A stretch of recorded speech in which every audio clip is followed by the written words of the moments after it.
Macca's Guides. Hey everyone, Macca here, playing Clair Obscur, Expedition 33, and in this video I'm going to show you my build for defeating the hardest boss in the game, Simon, in one hit. Now, Simon can be found inside of an area called the Abyss, which is accessible through Renoir's drafts. This is definitely an end game area, recommending levels 85 to 90 or higher. For most people, this will be the last thing they do in the game before they have 100%. So to get to the Abyss, you'll need to have the fly ability, which you unlock through the main story. Then you have to rank up SK's relationship to max level 7. That allows you to then dive underwater, make your way through Renoir's drafts towards the Golden Tree to find the entrance to the Abyss, and here you can face Simon. Now, for my strategy here, I'm going to be using only one fighter, who is Maelle, and the weapon I'm going to be using is the Medallum, which is possible to get by challenging Golgra to a duel.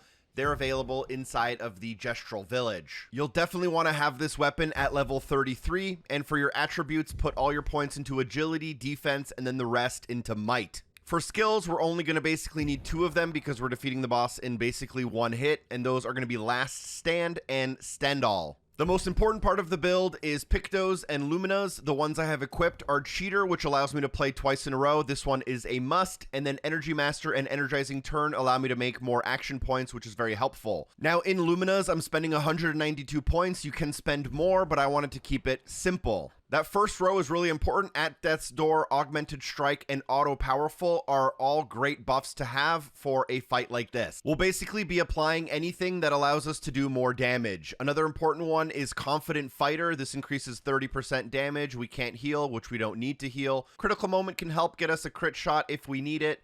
And then we have a bunch of things that help us with energy building, Energizing Burn, Rush, Shots, Start 2, Start 3, Energizing Turn, and Energy Master. You don't need all of these, but not worrying about energy is pretty nice. First Offensive and First Strike allows us to do more damage on our first turn and have the first turn. Glass Cannon allows us to do more damage.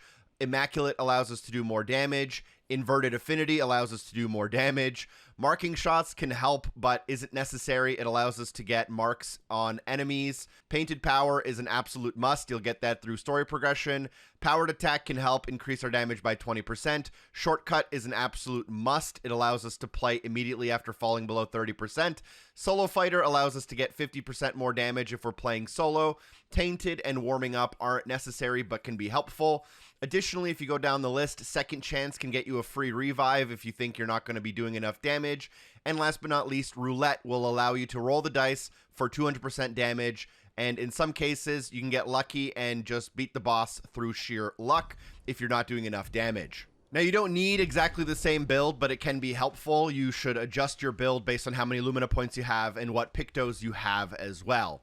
Now that you're ready, have Maelle as the only person in your party and go ahead and start that fight. I was able to do over 120 million damage in certain instances, but this is how the strategy will work. As soon as you spawn, you should be able to use your Stendhal ability, and the first phase of the boss is about 7 or 8 million health, I believe, and you should easily take care of that, assuming you followed most of the tips here.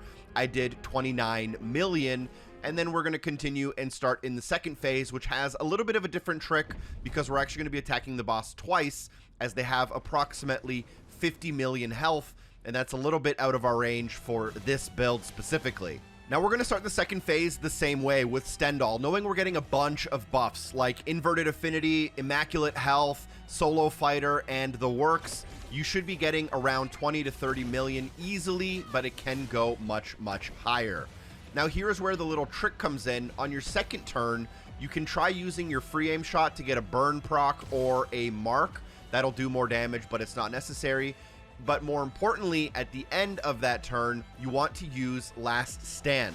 Because we have the shortcut ability and our health fell below 30%, we get to immediately play another turn. And Last Stand refilled our action points to max, allowing us to get another Stendhal. and this Stendhal does more damage than the first one because of our low health. If you want to do more than 100 million damage on this turn, it is possible. You would use your last stand turn in order to burn and mark the enemy, equip the Luminas that allow you to do more damage against burned and marked enemies, and equip the Roulette, which gives you 200% damage half the time. This should get you well over the 100 million. This is how you can do the hardest boss in the game without ever having to take a turn against them. They have some pretty unfair mechanics, so I know some people may need a strategy like this. Thank you so much for watching. Make sure you grab the journal after defeating Simon and working your way towards that 100%. You probably don't have much left in the game at this point. Thanks for watching. Hope the video was helpful. Special thanks to everyone on Patreon for supporting the show. Peace.